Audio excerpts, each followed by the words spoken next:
क्या आपने कभी सोचा है कि यीशु मसीह की मृत्यु और पुनरुत्थान के बीच के 3 दिनों में क्या हुआ था? यह सवाल 2000 साल से ईसाई विश्वासियों को हैरान करता आया है। जब यीशु को क्रूस पर लटकाया गया, तब उनके प्रियजन टूट गए थे। मरियम, यीशु की माता, अपने बेटे को पीड़ा में देख रही थी। चेले भय और निराशा में छिप गए थे। हर कोई चाहता था कि यीशु की पीड़ा खत्म हो और उनकी आत्मा स्वर्ग में चली जाए, लेकिन ऐसा नहीं हुआ। शुक्रवार की उस अंधेरी दोपहर से लेकर रविवार की उस चमकीली सुबह तक यीशु गायब थे। उनका शरीर कब्र में पड़ा था, लेकिन उनकी आत्मा कहाँ थी, वो कोई नहीं जानता था। 3 दिन और 3 रातें बीत गईं। 3 दिन रहस्य में डूबे हुए। 3 दिन जो बाइबल के सबसे गहरे रहस्यों में से एक को छुपाते हैं। यह कहानी सिर्फ एक धार्मिक सिद्धांत नहीं है, यह एक युद्ध की कहानी है। एक ऐसी लड़ाई की कहानी जो मृत्यु के सबसे अंधेरे क्षेत्रों में लड़ी गई। एक विजय की कहानी जिसने पूरी सृष्टि के भाग्य को बदल दिया। और आज हम उस यात्रा को समझने की कोशिश करेंगे जो यीशु ने अपनी मृत्यु के बाद की। शास्त्र में कुछ संकेत मिलते हैं। यीशु ने खुद भविष्यवाणी की थी कि वह 3 दिन और 3 रातें पृथ्वी के हृदय में रहेंगे। पृथ्वी का हृदय, यह क्या जगह है? मत्ती की किताब में यह लिखा है कि जैसे योना 3 दिन और 3 रातें मछली के पेट में रहा, वैसे ही मनुष्य का पुत्र भी 3 दिन और 3 रातें पृथ्वी के हृदय में रहेगा। प्रेरित पौलुस ने इसे और स्पष्ट किया। उन्होंने लिखा कि यीशु पहले पृथ्वी के निचले हिस्सों में उतरे और फिर ऊपर चढ़े। तो यह साफ हो जाता है कि यीशु की आत्मा एक विशेष जगह पर गई। लेकिन क्या यह जगह वास्तव में नरक थी? और अगर हां, तो यीशु को वहां क्यों जाना पड़ा? पतरस की पहली पत्री में एक रहस्यमय वाक्य है। वह लिखते हैं कि यीशु शरीर में मारे गए, लेकिन आत्मा में जीवित किए गए। और उस आत्मा में वह बंदी आत्माओं के पास गए और उन्हें प्रचार किया। बंदी आत्माएं कौन थे ये लोग, और यीशु ने उन्हें क्या प्रचार किया? यह प्रश्न हमें उस समय के यहूदी विश्वास को समझने के लिए ले जाता है। प्राचीन यहूदी लोग मानते थे कि मृत्यु के बाद सभी आत्माएं एक खास जगह पर जाती हैं। पुराने नियम में इस जगह को शेओल कहा जाता था। नए नियम में, जो ग्रीक भाषा में लिखा गया था, इसे हेडीस कहते हैं। लेकिन यह समझना जरूरी है कि शेओल या हेडीस का मतलब हमेशा वह आग से भरा नरक नहीं था जिसकी हम कल्पना करते हैं। यहूदी परंपरा के अनुसार शेओल मृतकों का सामान्य निवास स्थान था। धर्मी और अधर्मी दोनों की आत्माएं वहां जाती थीं। सब इंतजार कर रहे थे, अंतिम न्याय का इंतजार। कुछ यहूदी परंपराओं का मानना था कि यह क्षेत्र 2 हिस्सों में बंटा हुआ था। एक हिस्सा धर्मियों के लिए, जहां शांति और आराम था। इसे कभी कभी इब्राहिम की गोद कहा जाता था। दूसरा हिस्सा अधर्मियों के लिए, जहां पीड़ा और यातना थी, और दोनों के बीच एक बड़ी खाई थी जिसे कोई पार नहीं कर सकता था। तो जब बाइबल कहती है कि यीशु बंदी आत्माओं के पास गए, तो इसका मतलब क्या है? ये आत्माएं कौन थीं? वे दुष्ट स्वर्गदूत नहीं थे। वे शैतान या पतित देवदूत नहीं थे।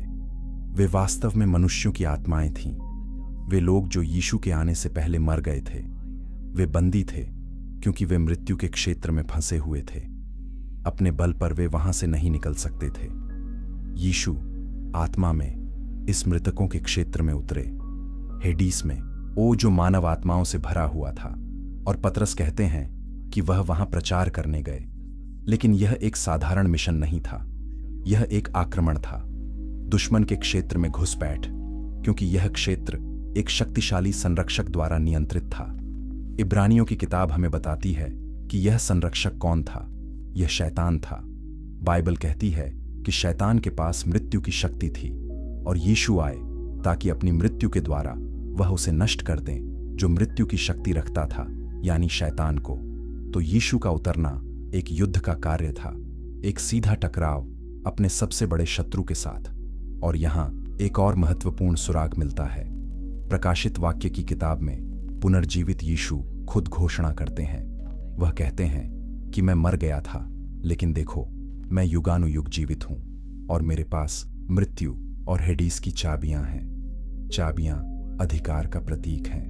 जिसके पास किसी जगह की चाबियां हैं, उसके पास उस जगह पर पूरा नियंत्रण है। अगर शैतान के पास पहले मृत्यु का साम्राज्य था और अब यीशु के पास मृत्यु और हेडीस की चाबियां हैं, तो उन 3 दिनों में जरूर कुछ हुआ होगा। एक टकराव हुआ होगा, एक युद्ध हुआ होगा और यीशु ने जीत हासिल की। उन्होंने चाबियां छीन ली, उन्होंने शैतान के अधिकार को तोड़ दिया। लेकिन यह कैसे हुआ और क्यों शैतान के पास यह शक्ति थी? इन सवालों के जवाब हमें और गहराई में ले जाते हैं। अगले अध्याय में हम समझेंगे कि शैतान ने यह अधिकार कैसे प्राप्त किया और यीशु ने इसे कैसे छीना। अगर आप इस रहस्य को और गहराई से समझना चाहते हैं तो इस चैनल को सब्सक्राइब करना न भूलें, क्योंकि आगे की कहानी और भी चौंकाने वाली है। अध्याय 2, पृथ्वी के हृदय में उतरना। यीशु की मृत्यु के बाद के 3 दिन बाइबल के सबसे रहस्यमय समय हैं। जब यीशु ने क्रूस पर अपनी अंतिम सांस ली तो उस पल कुछ असाधारण घटनाएं हुईं। मंदिर का पर्दा ऊपर से नीचे तक फट गया, भूकंप आया, चट्टानें फट गईं और कुछ लोगों ने देखा कि कब्रें खुल गईं। लेकिन उस समय किसी को नहीं पता था कि यीशु की आत्मा कहां गई। उनका शरीर अरिमथिया के यूसुफ की कब्र में रखा गया था। उस कब्र को एक बड़े पत्थर से बंद कर दिया गया था। रोमी सैनिकों ने पहरा लगाया। सब कुछ शांत हो गया था। ऊपर की दुनिया में सन्नाटा था, लेकिन नीचे अदृश्य दुनिया में एक महान घटना हो रही थी। यीशु ने खुद कहा था कि वह पृथ्वी के हृदय में जाएंगे। पौलुस ने इसे पृथ्वी के निचले हिस्से के रूप में वर्णित किया। लेकिन यह जगह वास्तव में क्या थी? पुराने नियम में इसे हमेशा नीचे की दिशा में बताया गया है। शेओल नीचे है, गहराई में, पृथ्वी के केंद्र की ओर। प्राचीन यहूदी लेखन इस जगह को एक विशाल भूमिगत क्षेत्र के रूप में चित्रित करते हैं। यह एक अंधेरी जगह थी, एक चुप्पी से भरी जगह। यहां समय जैसे रुक गया था। हजारों और हजारों आत्माएं यहां इंतजार कर रही थीं, कुछ सदियों से इंतजार कर रही थीं। यीशु की आत्मा उनकी दिव्यता के साथ जुड़ी हुई इस स्थान में उतरी। वह एक विजेता के रूप में नहीं दिखे, बल्कि पहले एक मृत व्यक्ति के रूप में, क्योंकि मृत्यु के क्षेत्र में प्रवेश करने के लिए आपको पहले मरना पड़ता है। यह दरवाजा केवल मृतकों के लिए खुलता है। लेकिन यीशु अन्य मनुष्यों से अलग थे। वह निष्पाप थे। उन्होंने कभी कोई पाप नहीं किया और मृत्यु की शक्ति पाप से आती है। इसीलिए मृत्यु यीशु को पकड़कर नहीं रख सकती थी। वह मृत्यु के क्षेत्र में अपनी मर्जी से गए, एक मिशन के साथ। पतरस की पत्री में लिखा है कि यीशु बंदी आत्माओं के पास गए और उन्हें प्रचार किया। यह प्रचार क्या था?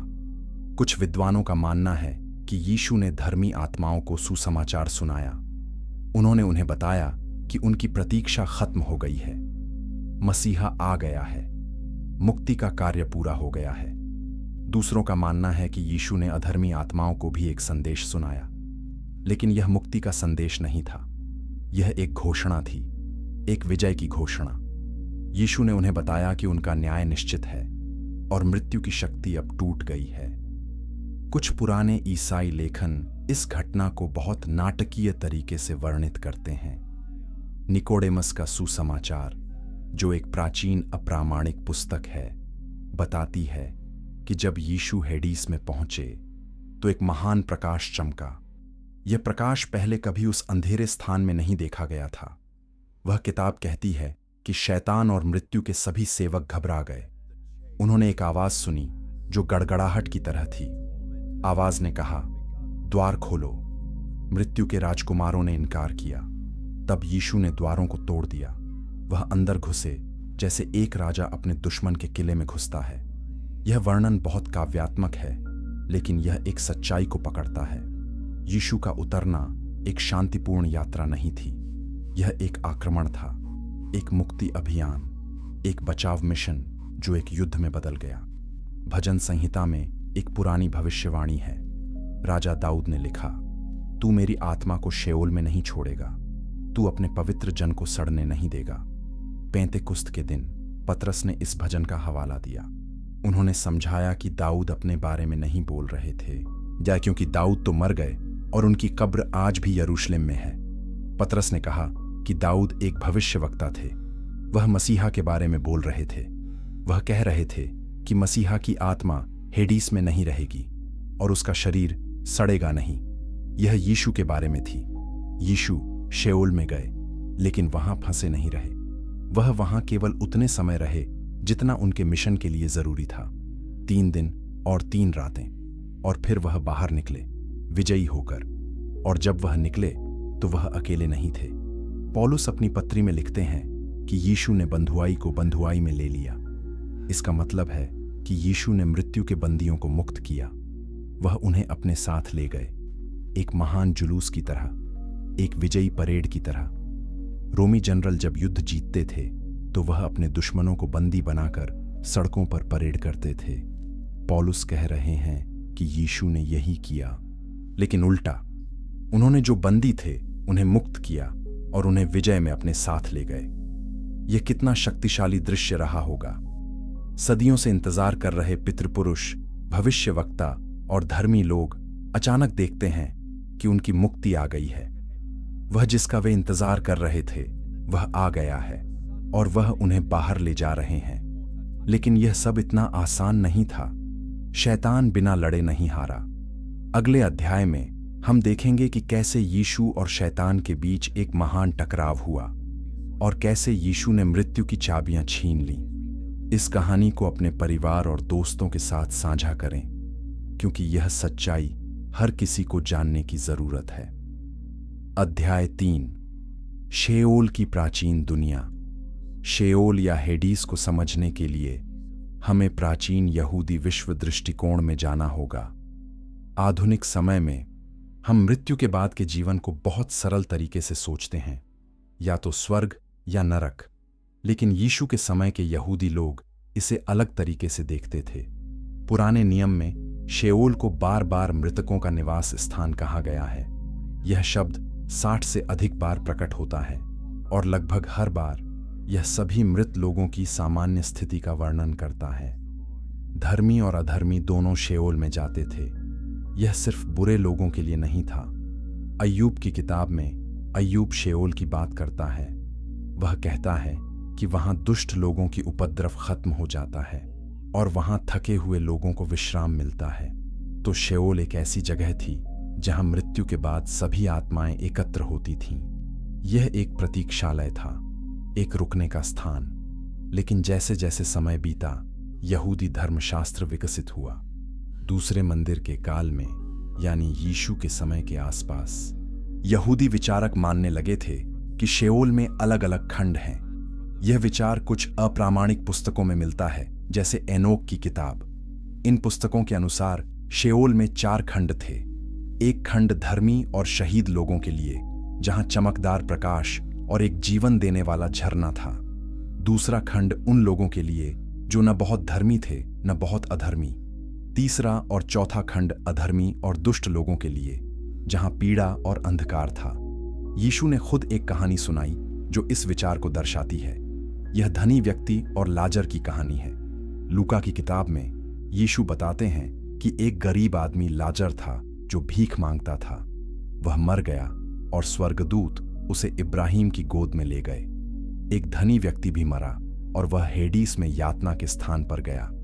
यीशु कहते हैं कि धनी व्यक्ति ने अपनी आंखें उठाईं और दूर से इब्राहिम और लाजर को देखा। उसने इब्राहिम से विनती की कि लाजर को भेजो ताकि वह मेरी जीभ को ठंडा कर दे, क्योंकि मैं इस आग में पीड़ा में हूं। लेकिन इब्राहिम ने कहा कि तुम्हारे और हमारे बीच एक बड़ी खाई है, कोई यहां से वहां या वहां से यहां नहीं जा सकता। यह कहानी एक दृष्टांत है, एक शिक्षा देने के लिए कही गई कहानी, लेकिन यह उस समय के यहूदी विश्वास को दर्शाती है। मृत्यु के बाद आत्माएं अलग अलग स्थितियों में चली जाती थीं। धर्मी लोग एक शांतिपूर्ण जगह पर, अधर्मी लोग एक पीड़ा की जगह पर, और दोनों के बीच एक अलगाव था। इब्राहिम की गोद क्या थी? यह शेओल के भीतर एक विशेष क्षेत्र का नाम था। इसे कभी कभी स्वर्ग या पैराडाइज भी कहा जाता था, लेकिन यह अंतिम स्वर्ग नहीं था। यह एक प्रतीक्षा स्थान था जहां धर्मी आत्माएं आराम में थीं। वे पीड़ा में नहीं थे, लेकिन वे अभी भी प्रतीक्षा कर रहे थे, किसी चीज का इंतजार। वे किसका इंतजार कर रहे थे? वे मसीहा का इंतजार कर रहे थे। वे उस दिन का इंतजार कर रहे थे जब मुक्ति का कार्य पूरा होगा, जब मृत्यु की शक्ति टूट जाएगी, जब स्वर्ग का द्वार खुलेगा। और वह दिन आया जब यीशु क्रूस पर मरे। इब्राहिम की गोद में कौन थे? सबसे पहले आदम और हव्वा, पहला पुरुष और पहली स्त्री। फिर नूह, जिसने जल प्रलय से बचाया। इब्राहिम, विश्वास का पिता। इसहाक और याकूब, पितृपुरुष। मूसा, जिसने इज़राइल को मिस्र से बाहर निकाला। दाऊद, महान राजा। यशायाह, यिर्मयाह और सभी भविष्यवक्ता। दानियेल, जो शेरों की मांद में बच गया। और बहुत से अन्य लोग जिन्होंने परमेश्वर में विश्वास किया। वे सभी इब्राहिम की गोद में थे, शांति में, लेकिन प्रतीक्षा में। वे जानते थे कि परमेश्वर ने उद्धारकर्ता भेजने का वादा किया था, लेकिन वह कब आएगा? सदियां बीत गईं, पीढ़ियां आईं और गईं, और वे अभी भी इंतजार कर रहे थे। और फिर एक दिन एक महान प्रकाश उस अंधेरे स्थान में चमका, एक प्रकाश जो पहले कभी नहीं देखा गया था। यीशु आए थे, मसीहा आ गया था। उनकी प्रतीक्षा खत्म हो गई थी, लेकिन उस प्रकाश के साथ एक लड़ाई भी आई, क्योंकि शैतान, जो मृत्यु के क्षेत्र का संरक्षक था, वह बिना लड़े हार मानने वाला नहीं था। यह समझने के लिए कि लड़ाई क्यों हुई, हमें पहले यह समझना होगा कि शैतान के पास यह अधिकार कैसे आया। अगले अध्याय में हम पाप, मृत्यु और शैतान की शक्ति के बीच के संबंध को समझेंगे। अगर यह कहानी आपको प्रभावित कर रही है तो लाइक बटन दबाना न भूलें और नीचे कमेंट में बताएं कि आपको क्या लगता है, इब्राहिम की गोद कैसी जगह रही होगी। अध्याय 4, बंदी आत्माओं का रहस्य। पतरस की पहली पत्री में एक वाक्य है जो सदियों से ईसाई विद्वानों को चुनौती देता आया है। वह लिखते हैं कि यीशु आत्मा में गए और बंदी आत्माओं को प्रचार किया। ये बंदी आत्माएं कौन थीं और यीशु ने उन्हें क्या संदेश दिया? मैन पतरस आगे लिखते हैं कि ये वे आत्माएं थीं जो पहले अनाज्ञाकारी थीं। यह तब की बात है जब नूह के दिनों में परमेश्वर धैर्यपूर्वक प्रतीक्षा कर रहा था, जब तक कि जहाज बनाया जा रहा था। इससे हमें एक महत्वपूर्ण सुराग मिलता है। ये बंदी आत्माएं वे लोग थे जो नूह के समय में रहते थे और परमेश्वर की बात नहीं मानते थे। उत्पत्ति की किताब हमें बताती है कि नूह के समय से पहले पृथ्वी पर बहुत बुराई थी। मनुष्य के हर विचार और हर मंसूबे में केवल बुराई थी। परमेश्वर ने देखा कि मनुष्य का पाप इतना बढ़ गया है कि पृथ्वी हिंसा से भर गई थी। इसीलिए परमेश्वर ने फैसला किया कि वह जल प्रलय भेजेगा, लेकिन परमेश्वर ने नूह को चुना। नूह एक धर्मी व्यक्ति था। परमेश्वर ने उसे एक बड़ा जहाज बनाने के लिए कहा और नूह ने 120 साल तक उस जहाज को बनाया। इन सभी वर्षों में नूह धर्म का प्रचारक भी था। उसने लोगों को चेतावनी दी कि न्याय आ रहा है। उसने उन्हें पश्चाताप करने के लिए कहा, लेकिन लोगों ने उसकी बात नहीं सुनी। उन्होंने नूह का मजाक उड़ाया। उन्होंने सोचा कि वह पागल है। और जब जल प्रलय आया तो केवल नूह और उसके परिवार के 8 लोग बच गए, बाकी सभी डूब गए। तो पतरस कह रहे हैं कि यीशु उन लोगों की आत्माओं के पास गए जो नूह के समय में मर गए थे। वे लोग जिन्होंने परमेश्वर की चेतावनी को अनदेखा किया था। वे लोग जो हेडीस में बंदी थे और यीशु ने उन्हें प्रचार किया। लेकिन यीशु ने उन्हें क्या प्रचार किया? यहाँ विद्वानों में विभिन्न राय हैं। कुछ लोगों का मानना है कि यीशु ने उन्हें मुक्ति का एक दूसरा मौका दिया, कि उन्होंने उन्हें सुसमाचार सुनाया ताकि वे विश्वास कर सकें और बच सकें। लेकिन यह विचार बाइबल की अन्य शिक्षाओं के खिलाफ जाता है। बाइबल स्पष्ट रूप से कहती है कि मनुष्यों के लिए एक बार मरना और उसके बाद न्याय होना नियुक्त है। मृत्यु के बाद पश्चाताप का कोई अवसर नहीं है। तो यीशु शायद उन्हें मुक्ति की पेशकश नहीं कर रहे थे। दूसरों का मानना है कि यीशु का प्रचार एक विजय की घोषणा थी। उन्होंने उन बंदी आत्माओं को बताया कि उनका न्याय अब पक्का है, कि मसीहा आ गया है और मृत्यु पर विजय पा ली है। यह एक न्यायिक घोषणा थी, मुक्ति का निमंत्रण नहीं। एक तीसरा विचार यह है कि यीशु ने केवल अपनी उपस्थिति से ही प्रचार किया। उनका वहां आना ही संदेश था। धर्मी आत्माओं के लिए यह आशा और मुक्ति का संदेश था। अधर्मी आत्माओं के लिए यह न्याय और पराजय का संदेश था। लेकिन पतरस एक और समूह का भी उल्लेख करते हैं। वह अपनी दूसरी पत्री में लिखते हैं कि परमेश्वर ने पाप करने वाले स्वर्गदूतों को नहीं छोड़ा।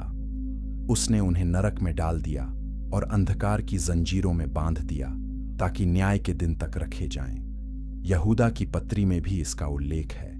यहूदा लिखते हैं कि जो स्वर्गदूत अपने पद पर नहीं रहे और अपने निवास को छोड़ दिया, परमेश्वर ने उन्हें अनंत बंधनों में अंधकार में रखा है। तो कुछ स्वर्गदूत भी हेडीस में बंदी थे। ये वे स्वर्गदूत थे जिन्होंने परमेश्वर के खिलाफ विद्रोह किया था। उत्पत्ति की किताब एक रहस्यमय अंश में कहती है कि परमेश्वर के पुत्र पृथ्वी पर आए और मनुष्यों की बेटियों को देखा कि वे सुंदर हैं। उन्होंने उनसे विवाह किया और इन संयोगों से नपीली पैदा हुए जो पृथ्वी पर बलवान पुरुष थे। कुछ प्राचीन यहूदी परंपराएं जैसे एनोक की किताब इस अंश की व्याख्या करती हैं कि कुछ स्वर्गदूतों ने अपना उचित स्थान छोड़ दिया और मानव महिलाओं के साथ पाप किया। परमेश्वर ने उन्हें दंडित किया और उन्हें अंधकार में कैद कर दिया और वे अब तक वहीं हैं, अंतिम न्याय की प्रतीक्षा में। तो जब यीशु हेडीस में गए तो वहां केवल मानव आत्माएं नहीं थीं, वहां पतित स्वर्गदूत भी थे और यीशु की उपस्थिति उनके लिए एक भयानक संदेश थी। यह संदेश था कि उनका नेता शैतान हार गया है और उनका न्याय अब निश्चित है। यीशु ने इन बंदी आत्माओं को प्रचार किया, लेकिन उनका मुख्य मिशन कुछ और था। वह धर्मी आत्माओं को मुक्त करने आए थे, वह लोग जो इब्राहिम की गोद में प्रतीक्षा कर रहे थे, और उस मुक्ति को पूरा करने के लिए उन्हें पहले मृत्यु की चाबियां छीननी थीं। अगले अध्याय में हम देखेंगे कि कैसे यीशु ने शैतान का सामना किया और कैसे उन्होंने मृत्यु और हेडीस की चाबियां हासिल कीं। सब्सक्राइब करें और घंटी के बटन को दबाएं ताकि अगला अध्याय जारी होते ही आपको सूचना मिल जाए।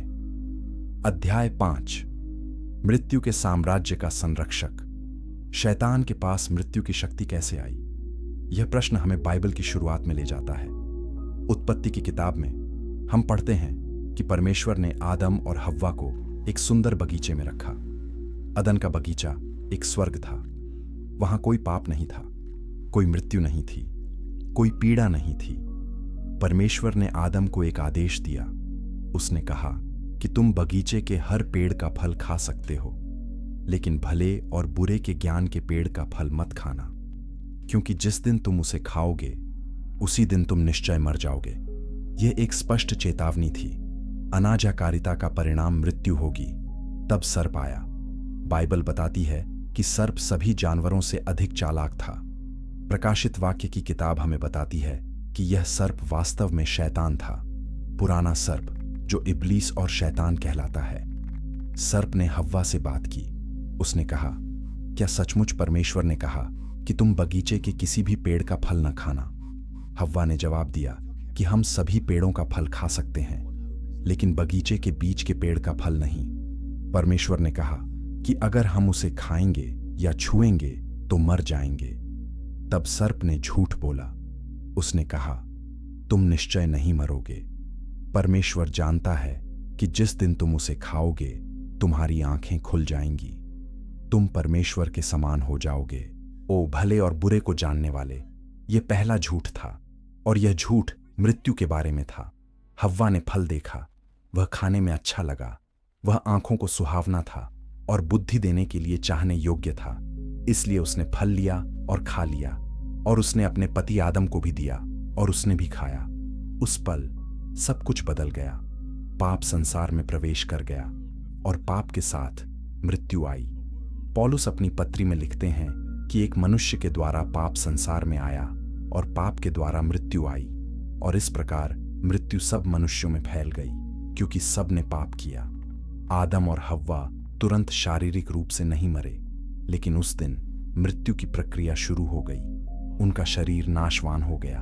वे अब अमर नहीं रहे और उनके सभी वंशज, सभी मनुष्य इसी स्थिति में पैदा हुए। हम सभी पाप के साथ पैदा होते हैं और इसलिए हम सभी मृत्यु के अधीन हैं। शैतान जो मूल प्रलोभक था, इस प्रकार मृत्यु की शक्ति का मालिक बन गया। पाप उसका हथियार था और मृत्यु उसका अधिकार था।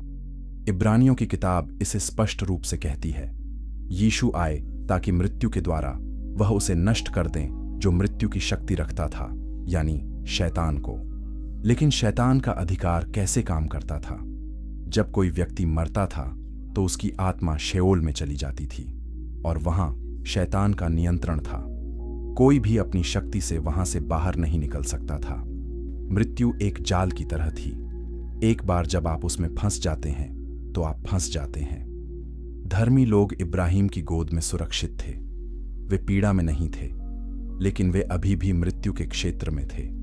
वे अभी भी हेडीस की सीमाओं के भीतर थे और उन सीमाओं की चाबियां शैतान के पास थीं। यह समझना महत्वपूर्ण है कि शैतान परमेश्वर नहीं है, वह सर्वशक्तिमान नहीं है। उसकी शक्ति सीमित है, लेकिन परमेश्वर ने उसे कुछ समय के लिए इस अधिकार की अनुमति दी। क्यों? क्योंकि परमेश्वर की एक योजना थी, एक महान योजना जो सदियों से विकसित हो रही थी। परमेश्वर ने वादा किया था कि एक उद्धारकर्ता आएगा।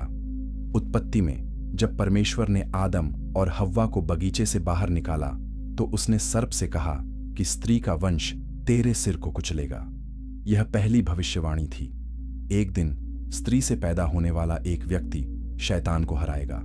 सदियां बीतीं, पीढ़ियां आईं और गईं, और हर पीढ़ी में लोग उस उद्धारकर्ता का इंतजार करते रहे। भविष्यवक्ताओं ने उसके बारे में लिखा। यशायाह ने लिखा कि एक कुंवारी गर्भवती होगी और एक पुत्र जनेगी और उसका नाम इम्मानुएल होगा, जिसका अर्थ है परमेश्वर हमारे साथ। मीका ने लिखा कि बैतलहम से एक शासक निकलेगा जो इस्राएल पर शासन करेगा। दानियेल ने लिखा कि मसीहा को काट डाला जाएगा, लेकिन अपने लिए नहीं, वह दूसरों के पापों के लिए मरेगा। और फिर समय पूरा हुआ, यीशु का जन्म हुआ। वह बैतलहम में पैदा हुए, बिल्कुल जैसे भविष्यवाणी की गई थी। वह एक कुंवारी से पैदा हुए। वह परमेश्वर के पुत्र थे, लेकिन साथ ही पूरी तरह से मनुष्य भी। यीशु ने पूर्ण जीवन जिया। उन्होंने कभी कोई पाप नहीं किया। उन्होंने परमेश्वर की हर आज्ञा का पालन किया और फिर उन्होंने स्वेच्छा से क्रूस पर मरने का फैसला किया। उन्होंने कहा कि कोई मुझसे मेरा जीवन नहीं लेता, मैं इसे स्वयं देता हूं। मुझे इसे देने का अधिकार है और मुझे इसे फिर से लेने का अधिकार है। यीशु की मृत्यु पाप की कीमत थी। बाइबल कहती है कि पाप की मजदूरी मृत्यु है। यीशु निष्पाप थे, इसलिए मृत्यु का उन पर कोई दावा नहीं था, लेकिन उन्होंने हमारे पापों को अपने ऊपर ले लिया। वह हमारी जगह मरे और इस प्रकार उन्होंने पाप की कीमत चुका दी। लेकिन कहानी वहीं खत्म नहीं होती। मृत्यु यीशु को पकड़ नहीं सकती थी, क्योंकि मृत्यु केवल पापियों को पकड़ती है। यीशु निष्पाप थे, इसलिए जब यीशु मृत्यु के क्षेत्र में प्रवेश किए तो वह एक विजेता के रूप में प्रवेश किए। वह वहां फंसने के लिए नहीं गए, वह वहां जीतने के लिए गए। अगले अध्याय में हम देखेंगे कि यीशु और शैतान के बीच क्या हुआ। हम देखेंगे कि कैसे यीशु ने मृत्यु की चाबियां छीन लीं। इस वीडियो को लाइक करें और अपने दोस्तों के साथ शेयर करें, क्योंकि यह संदेश हर किसी तक पहुंचना चाहिए। अध्याय 6, चाबियों की लड़ाई। जब यीशु हेडीस में प्रवेश किए तो वहां एक टकराव अपरिहार्य था। शैतान, जो मृत्यु के क्षेत्र का संरक्षक था, उसे पता था कि यीशु आ रहे हैं और वह तैयार था। यह उसका क्षेत्र था, उसका किला, और वह इसे बिना लड़ाई के नहीं छोड़ने वाला था। लेकिन यीशु भी तैयार थे। वह जानते थे कि यह लड़ाई आने वाली है। उन्होंने अपनी सेवकाई के दौरान कई बार इसके बारे में बात की थी। उन्होंने कहा था कि मैं अपना जीवन देता हूं ताकि मैं इसे फिर से ले सकूं। कोई इसे मुझसे नहीं लेता, मैं इसे स्वयं देता हूं। प्राचीन ईसाई लेखन जैसे निकोडेमस का सुसमाचार इस टकराव को बहुत नाटकीय तरीके से वर्णित करते हैं। यह पुस्तक एक अप्रामाणिक पाठ है, मतलब यह बाइबल में शामिल नहीं है, लेकिन यह प्रारंभिक ईसाइयों के बीच बहुत लोकप्रिय थी और यह हमें बताती है कि उस समय के लोग इस घटना के बारे में कैसे सोचते थे। निकोडेमस का सुसमाचार बताता है कि जब यीशु हेडीस के द्वार पर पहुंचे तो एक महान प्रकाश चमका। यह प्रकाश इतना तेज था कि मृत्यु और शैतान डर गए। उन्होंने पहले कभी ऐसा प्रकाश नहीं देखा था। हेडीस हमेशा अंधकार में रहा था, लेकिन अब जीवन का प्रकाश वहां प्रवेश कर रहा था। कहानी कहती है कि शैतान अपने सेवकों से चिल्लाया। उसने कहा, द्वार बंद करो, द्वार को सुरक्षित करो, यह व्यक्ति हमारा दुश्मन है। लेकिन इब्राहिम की गोद में बैठे धर्मियों ने चिल्लाकर कहा, द्वार खोलो, महिमा के राजा अंदर आ रहे हैं। तब एक गड़गड़ाहट जैसी आवाज सुनाई दी। यह यीशु की आवाज थी। उन्होंने कहा, हे अधिकारियों, अपने द्वार उठाओ, और हे प्राचीन द्वारों, खुल जाओ, ताकि महिमा का राजा अंदर आए। लेकिन मृत्यु और हेडीस ने इनकार कर दिया। तब यीशु ने और जोर से कहा, हे अधिकारियों, अपने द्वार उठाओ। मृत्यु के द्वारों ने फिर से पूछा, यह महिमा का राजा कौन है? और उत्तर आया, यहोवा शक्तिमान है, वह युद्ध में पराक्रमी है, वह महिमा का राजा है। और फिर शक्तिशाली शोर के साथ द्वार टूट गए, पीतल के सींगचे चकनाचूर हो गए, लोहे के द्वार टुकड़ों में बिखर गए, और यीशु मृत्यु के क्षेत्र में प्रवेश किए, विजयी होकर। यह वर्णन काव्यात्मक है। यह भजन संहिता के शब्दों का उपयोग करता है, लेकिन यह एक सच्चाई को पकड़ता है। यीशु का प्रवेश शांतिपूर्ण नहीं था, यह एक विजय था, एक जबरदस्त प्रवेश। मृत्यु की शक्ति यीशु को रोक नहीं सकती थी। पौलुस अपनी पत्री में इस विजय के बारे में लिखते हैं। वह कहते हैं कि परमेश्वर ने हमें विजय दी है हमारे प्रभु यीशु मसीह के द्वारा। मृत्यु, तेरा डंक कहाँ रहा? हेडीस, तेरी विजय कहाँ रही? मृत्यु का डंक पाप है, और पाप की शक्ति व्यवस्था है। लेकिन परमेश्वर का धन्यवाद जो हमें विजय देता है यीशु मसीह के द्वारा। यीशु ने मृत्यु के डंक को हटा दिया। पाप की कीमत चुका दी गई थी। मृत्यु अब विश्वासियों को पकड़ नहीं सकती, क्योंकि यीशु ने चाबियां ले लीं।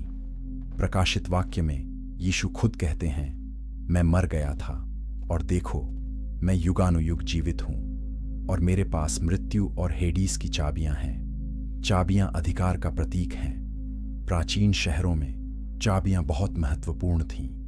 जिसके पास शहर की चाबियां थीं, अन्य वह शहर का मालिक था। वह निर्णय ले सकता था कि कौन अंदर आ सकता है और कौन बाहर जा सकता है। वह द्वार खोल और बंद कर सकता था। यीशु ने कहा कि अब उनके पास मृत्यु की चाबियां हैं। इसका मतलब है कि अब यीशु तय करते हैं कि कौन मृत्यु में रहता है और कौन जीवन में आता है। मृत्यु अब शैतान का हथियार नहीं है, यह यीशु के नियंत्रण में है, और यीशु प्रेमी है। वह हमें मुक्त करना चाहते हैं, हमें बंदी बनाना नहीं। लेकिन चाबियां लेना केवल पहला कदम था। यीशु को अब उन बंदियों को मुक्त करना था जो इंतजार कर रहे थे। वह लोग जो इब्राहिम की गोद में थे, वह लोग जो सदियों से प्रतीक्षा कर रहे थे। पौलुस इफिसियों की अपनी पत्री में इसके बारे में लिखते हैं। वह एक पुराने नियम की भविष्यवाणी का हवाला देते हैं और कहते हैं, जब वह ऊपर चढ़ा तो वह बंधुआई को बंधुआई में ले गया, और उसने मनुष्य को दान दिए। बंधुआई को बंधुआई में लेना, इसका क्या मतलब है? इसका मतलब है कि जो लोग मृत्यु के बंदी थे, यीशु ने उन्हें मुक्त किया। उन्हें अब बंदी नहीं कहा जा सकता, वे स्वतंत्र हैं, और यीशु उन्हें अपने साथ विजय में ले गए। रोमी साम्राज्य में जब एक जनरल युद्ध जीतता था तो वह रोम में एक विशेष परेड करता था। इसे विजयोत्सव कहते थे। जनरल एक रथ में सवार होकर सड़कों पर चलता था। उसके पीछे उसकी सेना चलती थी, और उसके पीछे बंधे हुए शत्रु सैनिक चलते थे। सभी लोग देख सकते थे कि जनरल ने जीत हासिल की है। पौलुस कह रहे हैं कि यीशु ने ऐसा ही किया, लेकिन उल्टा। उन्होंने अपने दुश्मनों को परेड में नहीं चलाया, उन्होंने अपने लोगों को, मुक्त बंदियों को विजय में अपने साथ चलाया। यह एक मुक्ति की परेड थी, न कि दमन की। आदम पहला मनुष्य वहां था, हव्वा पहली स्त्री, नूह जिसने जल प्रलय से बचाया, इब्राहिम विश्वास का पिता, सारा, इसहाक, याकूब, मूसा जो इज़राइल का मुक्तिदाता था, दाऊद, अन्य राजाओं में महानतम, सभी भविष्यवक्ता और हजारों अन्य धर्मी लोग जिन्होंने विश्वास में जीवन जिया। वे सभी अब मुक्त थे। सदियों की प्रतीक्षा खत्म हो गई थी। उनका उद्धारकर्ता आ गया था, और वह उन्हें घर ले जा रहा था। स्वर्ग में परमेश्वर की उपस्थिति में। अगले अध्याय में हम देखेंगे कि इब्राहिम की गोद से मुक्ति वास्तव में कैसी रही होगी। हम उन लोगों की कल्पना करेंगे जो इतने लंबे समय से इंतजार कर रहे थे। अगर आपको यह कहानी अच्छी लग रही है तो कमेंट में बताएं और अपने परिवार के साथ इस वीडियो को साझा करें। अध्याय 7, इब्राहिम की गोद से मुक्ति। इब्राहिम की गोद में क्या दृश्य रहा होगा जब यीशु वहां पहुंचे। कल्पना कीजिए उन हजारों आत्माओं को जो सदियों से प्रतीक्षा कर रही थी। कुछ केवल कुछ वर्षों से वहां थे, लेकिन कुछ हजारों वर्षों से थे। आदम, पहला मनुष्य, वहां था। उसने पृथ्वी पर 930 साल जिया, लेकिन फिर वह मर गया और शेओल में चला गया। और वहां वह कितने लंबे समय तक प्रतीक्षा कर रहा था। उत्पत्ति से लेकर यीशु के समय तक लगभग 4000 साल बीत चुके थे। आदम 4000 साल से इंतजार कर रहा था। वह क्या सोच रहा होगा? उसे याद होगा कि कैसे परमेश्वर ने उससे कहा था कि स्त्री का वंश सर्प के सिर को कुचलेगा। उसने अपने बेटों और पोतों को यह वादा बताया होगा, और फिर पीढ़ी दर पीढ़ी यह वादा पारित होता रहा। नूह भी वहां था, वह व्यक्ति जिसने पूरे विश्व के जल प्रलय को देखा था, जिसने जहाज बनाया और अपने परिवार को बचाया। नूह ने नई शुरुआत देखी थी, लेकिन फिर वह भी मर गया और प्रतीक्षा में चला गया। इब्राहिम वहां था, वह व्यक्ति जिससे परमेश्वर ने कहा था कि तेरे वंश में सभी जातियां आशीष पाएंगी। इब्राहिम को पता था कि उसके वंश से कोई विशेष व्यक्ति आएगा, कोई ऐसा जो पूरी दुनिया को आशीष देगा। और अब वह व्यक्ति आ चुका था। मूसा वहां था, वह महान नेता जिसने इस्राएलियों को मिस्र की गुलामी से मुक्त किया, जिसने लाल सागर को 2 भाग में बांटा, जिसने परमेश्वर से आमने सामने बात की। मूसा ने व्यवस्था दी थी, लेकिन उसे पता था कि व्यवस्था मुक्ति नहीं दे सकती, केवल विश्वास ही मुक्ति दे सकता है। और अब वह जिस पर उसने विश्वास किया वह सामने खड़ा था। दाऊद वहां था, इस्राएल का महानतम राजा, वह व्यक्ति जिसे परमेश्वर ने अपने हृदय के अनुसार व्यक्ति कहा। दाऊद ने भजन लिखे थे जो मसीहा के बारे में थे। उसने लिखा था कि परमेश्वर उसकी आत्मा को शेओल में नहीं छोड़ेगा। और अब वह भविष्यवाणी सच हो रही थी, लेकिन केवल यीशु के लिए नहीं, दाऊद के लिए भी। भविष्यवक्ता वहां थे, यशायाह जिसने लिखा था कि एक कुंवारी गर्भवती होगी, यिर्मयाह जिसने नई वाचा के बारे में लिखा था, यहेजकेल जिसने सूखी हड्डियों के जीवित होने का दर्शन देखा था, दानियेल जिसने 4 साम्राज्यों और मसीहा के राज्य के बारे में भविष्यवाणी की थी, और हजारों अन्य लोग, नाम जो हम नहीं जानते, साधारण लोग जिन्होंने परमेश्वर में विश्वास किया। माताएं और पिता, बच्चे और बूढ़े सभी प्रतीक्षा में थे। और फिर उस दिन प्रकाश चमका, एक प्रकाश जो उन्होंने पहले कभी नहीं देखा था। कोई चिल्लाया, देखो कोई आ रहा है, और सभी ने देखा। एक व्यक्ति चमकदार प्रकाश में उनकी ओर आ रहा था। यीशु इब्राहिम की गोद में प्रवेश किए, और सबसे पहले वह आदम के पास गए। प्राचीन परंपरा कहती है कि यीशु ने आदम का हाथ पकड़ा और उसे उठाया। उन्होंने कहा, उठो, तुम जो मेरी छवि में बने हो, मैं तुम्हें मुक्त करने आया हूं। आदम ने यीशु को देखा, उसने उस चेहरे में कुछ जाना पहचाना देखा। यह वही चेहरा था जिसे उसने अदन के बगीचे में देखा था, जब परमेश्वर उसके साथ चलते थे। यह परमेश्वर का पुत्र था, परमेश्वर स्वयं मनुष्य के रूप में, और वह उसे घर ले जा रहा था। हव्वा भी आगे आई, उसने यीशु के पैरों पर गिरकर रोना शुरू कर दिया। उसे याद आया कि कैसे उसकी अनाज्ञाकारिता के कारण पाप संसार में आया, लेकिन यीशु ने उसे उठाया और कहा, तुम्हारा पाप क्षमा किया गया है, मैंने इसकी कीमत चुका दी है। इब्राहिम आगे आया, वह महान विश्वास का पुरुष। यीशु ने उसे गले लगाया और कहा, तुमने मेरे दिन को देखने की लालसा की, और अब तुम इसे देख रहे हो। तुम्हारा विश्वास व्यर्थ नहीं था। मूसा आया, उसने यीशु को देखा और तुरंत पहचान लिया। यह वही था जिसने जलती हुई झाड़ी में से उससे बात की थी। यह वही यहोवा था, और अब वह मनुष्य बन गया था। मूसा ने कहा, प्रभु, आपने अपना वादा पूरा किया, आपने वास्तव में अपने लोगों को मुक्त किया। दाऊद आया, वह नाचने लगा जैसे उसने तब नाचा था। जब वाचा का संदूक यरूशलेम लाया गया था, उसने चिल्लाकर कहा, यह वह राजा है जिसके बारे में मैंने लिखा। यह दाऊद का पुत्र है, यह मसीहा है। और सभी धर्मी लोग यीशु के चारों ओर इकट्ठे हो गए। वे रो रहे थे, वे हंस रहे थे, वे चिल्ला रहे थे। उनकी प्रतीक्षा खत्म हो गई थी। उनका उद्धारकर्ता आ गया था और अब वह उन्हें बाहर ले जा रहा था। यीशु ने उन्हें कहा, मेरे पीछे आओ, मैं तुम्हें परमेश्वर की उपस्थिति में ले जाऊंगा। स्वर्ग का द्वार अब खुला है, मृत्यु की शक्ति टूट गई है। तुम अब बंदी नहीं हो, तुम मुक्त हो। और वे यीशु के पीछे चले। हजारों और हजारों धर्मी आत्माएं, एक महान जुलूस, एक विजयी परेड। वे हेडीस से बाहर निकले, वे ऊपर चढ़े और वे स्वर्ग में प्रवेश किए। स्वर्गदूतों ने उन्हें देखा और आश्चर्यचकित हो गए। ये कौन लोग हैं?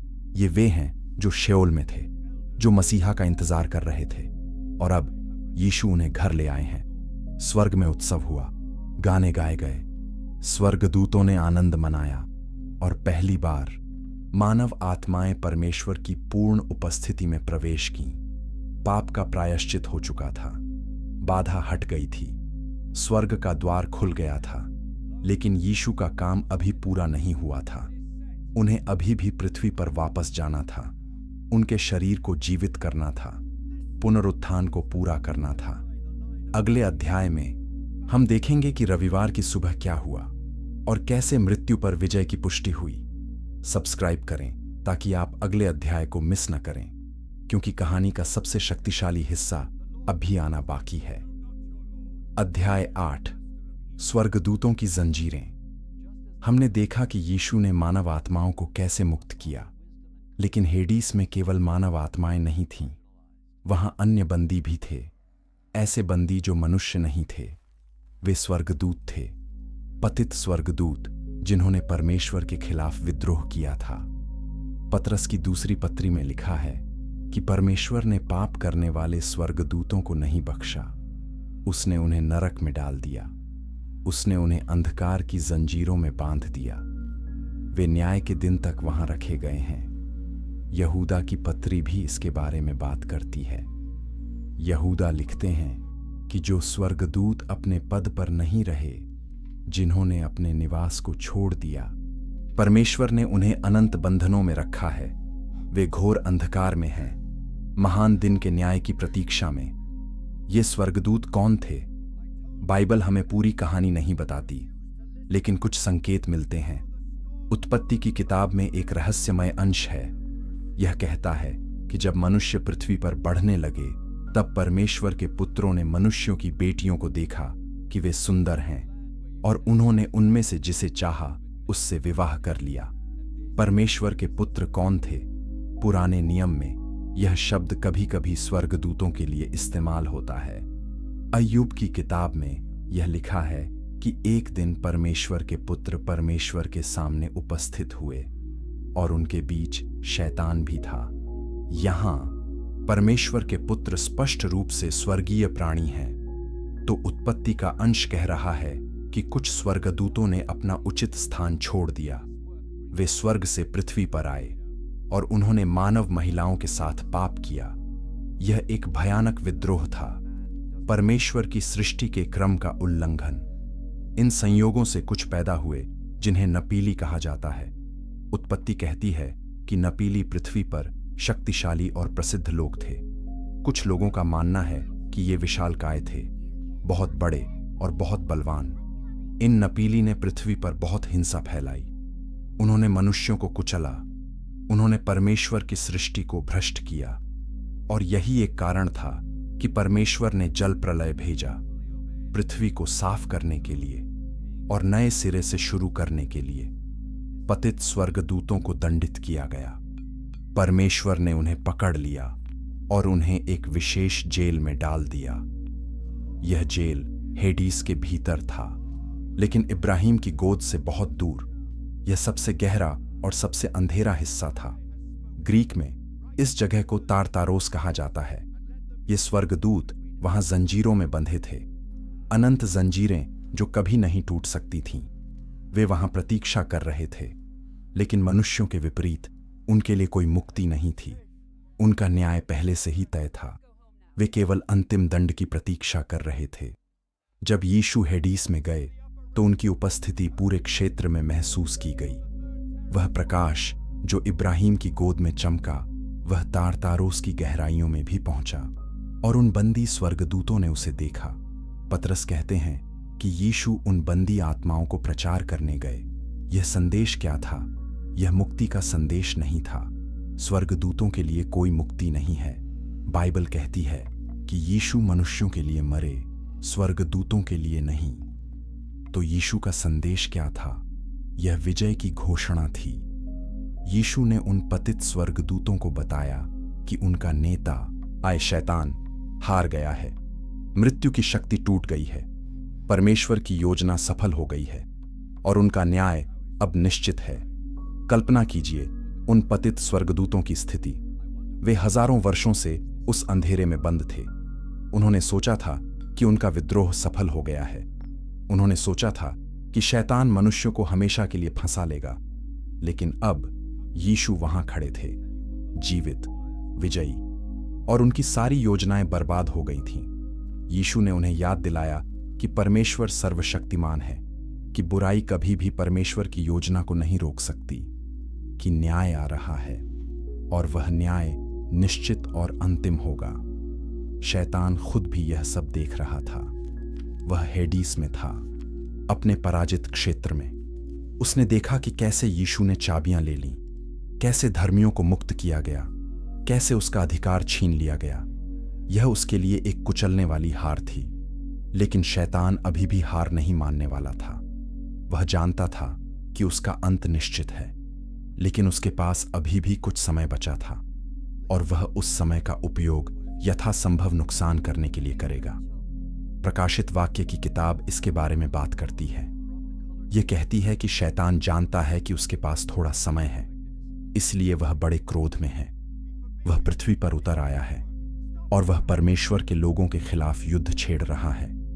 यीशु की हेडीस यात्रा ने शैतान को क्रोधित कर दिया। अब वह यीशु के अनुयायियों को निशाना बनाएगा। वह उन्हें सताएगा, उन्हें मारने की कोशिश करेगा, उन्हें विश्वास से दूर करने की कोशिश करेगा। यह एक नया युद्ध होगा, एक आध्यात्मिक युद्ध। लेकिन इस युद्ध में विश्वासी पहले से ही जानते हैं कि वे जीत गए हैं, क्योंकि यीशु ने पहले ही विजय प्राप्त कर ली है। मृत्यु अब हमारा दुश्मन नहीं है। यह केवल एक द्वार है, एक मार्ग जो हमें यीशु के पास ले जाता है। अगले अध्याय में हम देखेंगे कि कैसे यीशु हेडीस से बाहर आए और कैसे रविवार की सुबह, पुनरुत्थान की सुबह, सब कुछ बदल गया। इस वीडियो को लाइक करें और शेयर करें और कमेंट में बताएं कि आपको क्या लगता है। शैतान कैसा महसूस कर रहा होगा जब उसने अपनी हार देखी। अध्याय 9। विजयी जुलूस। तीसरा दिन आ गया था। यीशु का शरीर अभी भी कब्र में था, लेकिन उनकी आत्मा हेडीस में अपना काम पूरा कर चुकी थी। चाबियां ले ली गई थीं, धर्मी मुक्त हो गए थे, शैतान हार गया था। अब वापस जाने का समय था। पौलुस अपनी पत्री में एक शक्तिशाली छवि का उपयोग करते हैं। वह लिखते हैं कि यीशु ने शक्तियों और अधिकारों को निहत्था कर दिया। उसने उन्हें सार्वजनिक तमाशा बनाया और उन पर क्रूस के द्वारा विजय प्राप्त की। निहत्था करना एक सैन्य शब्द है। जब एक सैनिक को हराया जाता है तो विजेता उसके कवच और हथियार छीन लेता है। सैनिक निहत्था और असहाय हो जाता है। पौलुस कह रहे हैं कि यीशु ने शैतान और उसकी सेनाओं के साथ यही किया और फिर यीशु ने उन्हें सार्वजनिक तमाशा बनाया। रोम में जब एक जनरल युद्ध जीतता था तो वह एक विशेष परेड करता था। इसे विजयोत्सव कहते थे। जनरल रथ में बैठकर शहर की सड़कों पर चलता था। उसकी सेना उसके पीछे चलती थी और पराजित दुश्मन, बंधे हुए और अपमानित, उसके रथ के पीछे घसीटे जाते थे। सभी लोग देख सकते थे कि जनरल ने जीत हासिल की है। पौलुस कह रहे हैं कि यीशु ने ऐसा विजयोत्सव किया, लेकिन यह एक आध्यात्मिक विजयोत्सव था। जब यीशु हेडीस से बाहर निकले और स्वर्ग की ओर चढ़े तो उन्होंने पराजित आध्यात्मिक शक्तियों को सभी को दिखाया। स्वर्गदूतों ने देखा, राक्षसों ने देखा, सभी आध्यात्मिक प्राणियों ने देखा कि यीशु विजयी हैं। लेकिन यीशु के जुलूस में कुछ अलग था। रोमी विजयोत्सव में पराजित दुश्मन रथ के पीछे घसीटे जाते थे, लेकिन यीशु के जुलूस में मुक्त किए गए लोग उनके साथ चल रहे थे। आदम, नूह, इब्राहिम, मूसा, दाऊद और हजारों अन्य धर्मी आत्माएं, वे सभी यीशु के साथ ऊपर चढ़ रहे थे। पौलुस लिखते हैं कि जब यीशु ऊपर चढ़े, आज तो उन्होंने बंधुआई को बंधुआई में ले लिया। यह एक विरोधाभासी वाक्य है। बंधुआई को बंधुआई में लेना, इसका मतलब है कि जो लोग मृत्यु के बंदी थे, यीशु ने उन्हें मुक्त किया। मृत्यु, जो मनुष्य को बंदी बना रही थी, अब खुद बंदी बना ली गई है। यीशु धर्मियों को स्वर्ग में ले गए और वहां परमेश्वर पिता की उपस्थिति में एक महान उत्सव हुआ। स्वर्गदूतों ने गाया, पुराणियों ने आराधना की और पहली बार मानव आत्माएं परमेश्वर के सिंहासन के सामने खड़ी हुईं, बिना किसी बाधा के, बिना किसी पाप के, क्योंकि यीशु ने पाप का प्रायश्चित कर दिया था। लेकिन यीशु का काम अभी पूरा नहीं हुआ था। उनकी आत्मा स्वर्ग में थी, लेकिन उनका शरीर अभी भी पृथ्वी पर था, कब्र में। और तीसरे दिन की सुबह आ गई थी, पुनरुत्थान की सुबह। मत्ती की किताब हमें बताती है कि सप्त के दिन के बाद जब पहले दिन का पौ फटने लगा, तो मरियम मगदलीनी और दूसरी मरियम कब्र को देखने आईं। और देखो, एक बड़ा भूकंप हुआ, क्योंकि प्रभु का एक दूत स्वर्ग से उतरा। उसने आकर पत्थर को लुढ़का दिया और उस पर बैठ गया। स्वर्गदूत का रूप बिजली की तरह था और उसका वस्त्र हिम के समान सफेद था। पहरेदार डर के मारे कांप उठे और मृतक समान हो गए। लेकिन स्वर्गदूत ने स्त्रियों से कहा, डरो मत, मैं जानता हूं कि तुम यीशु को खोज रही हो, जो क्रूस पर चढ़ाया गया था। वह यहां नहीं है, वह जी उठा है, जैसा उसने कहा था। आओ, यह स्थान देखो जहां प्रभु पड़े थे। यीशु जी उठे थे। उनकी आत्मा स्वर्ग से वापस आई और उनके शरीर में प्रवेश किया। लेकिन यह केवल पुनर्जीवन नहीं था, यह पुनरुत्थान था। यीशु का शरीर बदल गया था। यह अब एक महिमामय शरीर था, एक शरीर जो कभी नहीं मरेगा, एक शरीर जो भौतिक सीमाओं से परे था। यीशु कब्र से बाहर आए। पत्थर लुढ़का दिया गया था, लेकिन यह यीशु के लिए नहीं था। यीशु दीवारों से होकर गुजर सकते थे। पत्थर स्त्रियों के लिए लुढ़काया गया था, ताकि वे देख सकें कि कब्र खाली है। यीशु सबसे पहले मरियम मगदलीनी को दिखाई दिए। वह कब्र के पास रो रही थी। उसने सोचा कि किसी ने यीशु के शरीर को ले लिया है। तब यीशु ने उससे कहा, मरियम, और उसने पहचान लिया। वह चिल्लाई, रब्बूनी, यानी गुरु। उसका दुख आनंद में बदल गया। फिर यीशु अन्य चेलों को दिखाई दिए। वह 40 दिनों तक पृथ्वी पर रहे। इस समय के दौरान उन्होंने 500 से अधिक लोगों को दर्शन दिए। उन्होंने सिखाया, उन्होंने अपने पुनरुत्थान को साबित किया, और फिर वह स्वर्ग में चढ़ गए। प्रेरितों के काम की किताब बताती है कि यीशु अपने चेलों के देखते देखते ऊपर उठाए गए और एक बादल ने उन्हें उनकी आंखों से छिपा लिया। 2 स्वर्गदूत प्रकट हुए और कहा, यह यीशु जो तुम्हारे पास से स्वर्ग में उठा लिया गया है, जैसे तुमने उसे स्वर्ग में जाते देखा है, उसी रीति से वह फिर आएगा। यीशु अब परमेश्वर के दाहिने हाथ पर बैठे हैं। वह राजाओं के राजा और प्रभुओं के प्रभु हैं। उनके पास मृत्यु और हेडीस की चाबियां हैं, और वह हमारे लिए मध्यस्थता कर रहे हैं। यीशु की हेडीस यात्रा और विजयी पुनरुत्थान ने सब कुछ बदल दिया। मृत्यु अब अंत नहीं है, यह एक शुरुआत है। विश्वासियों के लिए मृत्यु केवल एक द्वार है जो हमें यीशु की उपस्थिति में ले जाता है। अगले अध्याय में हम देखेंगे कि यह विजय आज हमारे लिए क्या मायने रखती है और कैसे यह हमारे जीवन को बदल सकती है। अगर यह कहानी आपको छू रही है तो इसे अपने परिवार और दोस्तों के साथ साझा करें। सब्सक्राइब करना न भूलें। अध्याय 10, विजय के परिणाम। यीशु की हेडीस यात्रा और उनकी विजय केवल एक ऐतिहासिक घटना नहीं है, यह एक सच्चाई है जिसके आज भी परिणाम हैं। यह हमारे जीवन को बदलती है, यह हमारे भविष्य को बदलती है, यह सब कुछ बदलती है। सबसे पहला और सबसे महत्वपूर्ण परिणाम यह है कि मृत्यु अब हमारा दुश्मन नहीं है। पौलुस लिखते हैं, हे मृत्यु, तेरी विजय कहाँ रही? हे मृत्यु, तेरा डंक कहाँ रहा? मृत्यु का डंक पाप है और पाप की शक्ति व्यवस्था है। लेकिन परमेश्वर का धन्यवाद जो हमें विजय देता है हमारे प्रभु यीशु मसीह के द्वारा। मृत्यु का डंक पाप था। जब एक व्यक्ति मरता था तो उसका पाप उसे मृत्यु के क्षेत्र में फंसा देता था, लेकिन यीशु ने पाप की कीमत चुका दी। क्रूस पर यीशु ने हमारे सभी पापों को अपने ऊपर ले लिया और उन्होंने उनकी कीमत चुकाई। इसलिए अब विश्वासियों के लिए मृत्यु में कोई डंक नहीं है। जब एक विश्वासी मरता है तो उसकी आत्मा तुरंत यीशु की उपस्थिति में चली जाती है। हमें अब हेडीस में इंतजार नहीं करना पड़ता। हमें अब इब्राहिम की गोद में रुकना नहीं पड़ता। स्वर्ग का द्वार खुला है और यीशु के पास चाबियां हैं। पौलुस फिलिप्पियों को अपनी पत्री में लिखते हैं कि उनकी इच्छा है कि वह कूच करके मसीह के साथ रहें, क्योंकि यह बहुत ही अच्छा है। पौलुस मृत्यु से नहीं डरते थे। उन्होंने इसे एक कूच के रूप में देखा, एक यात्रा जो उन्हें यीशु के पास ले जाएगी। दूसरा परिणाम यह है कि हमारी आशा मजबूत है। हम जानते हैं कि मृत्यु अंत नहीं है। हम जानते हैं कि पुनरुत्थान आ रहा है। यीशु पहले फल हैं। पौलुस कहते हैं कि मसीह मृतकों में से जी उठा है।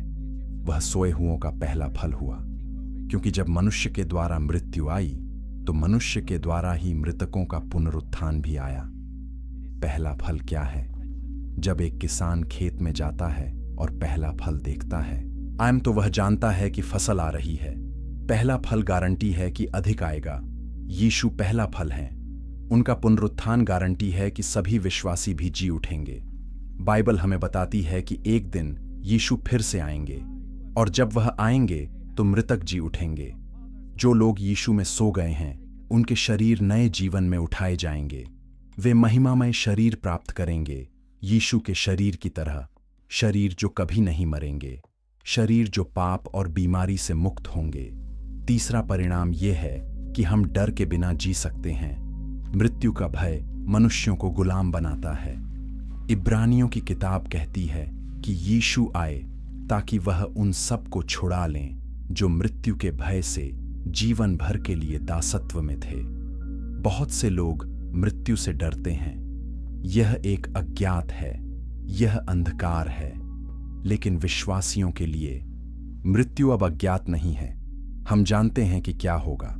हम जानते हैं कि हम कहां जा रहे हैं। हम जानते हैं कि कौन हमारा इंतजार कर रहा है। यीशु हमारा इंतजार कर रहे हैं। स्वर्ग हमारा घर है, इसलिए हम निडर होकर जी सकते हैं। हम जोखिम ले सकते हैं। हम बलिदान कर सकते हैं। हम यीशु के लिए हर चीज दे सकते हैं, क्योंकि हम जानते हैं कि यह जीवन सब कुछ नहीं है। हम जानते हैं कि एक अनंत जीवन आ रहा है और वह जीवन अद्भुत होगा। चौथा परिणाम यह है कि हमें अपने प्रियजनों के बारे में आशा है। जब कोई प्रिय व्यक्ति मर जाता है उन्हें तो हम दुखी होते हैं, यह स्वाभाविक है। यीशु भी रोए थे जब उनके मित्र लाजर की मृत्यु हुई। दुख सामान्य है, लेकिन हमारा दुख निराशा का दुख नहीं है।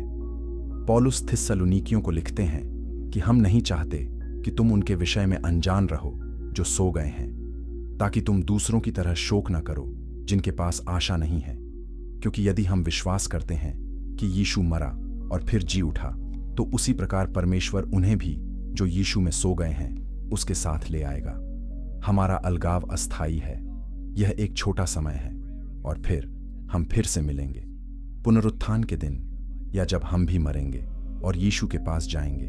किसी भी तरह हम फिर से एक साथ होंगे। यह आशा हमारे दुख को सहने योग्य बनाती है। पांचवां परिणाम यह है कि हमें एक मिशन मिलता है। यीशु ने मृत्यु को हराया, उन्होंने हमें मुक्ति दी और अब वह चाहते हैं कि हम इस खुशखबरी को दूसरों के साथ साझा करें। हम उन्हें बताएं कि यीशु ने क्या किया है। हम उन्हें बताएं कि मृत्यु हार गई है। हम उन्हें बताएं कि मुक्ति उपलब्ध है। यीशु ने अपने चेलों से कहा, सारे संसार में जाओ और सब लोगों को सुसमाचार प्रचार करो। यह केवल चेलों के लिए नहीं था, यह सभी विश्वासियों के लिए है। हर एक जो यीशु में विश्वास करता है उसे यह खुशखबरी साझा करने के लिए बुलाया गया है। यीशु की हेडीस यात्रा हमें दिखाती है कि कोई भी बहुत दूर नहीं है। यीशु मृत्यु के क्षेत्र में गए, सबसे अंधेरी जगह में। और उन्होंने वहां विजय प्राप्त की। अगर यीशु वहां जा सकते हैं तो वह कहीं भी जा सकते हैं। कोई भी व्यक्ति यीशु की पहुंच से बाहर नहीं है। इसलिए हमें आशा रखनी चाहिए, अपने लिए, अपने प्रियजनों के लिए और पूरी दुनिया के लिए। यीशु ने विजय प्राप्त की है और उनकी विजय हमारी विजय है।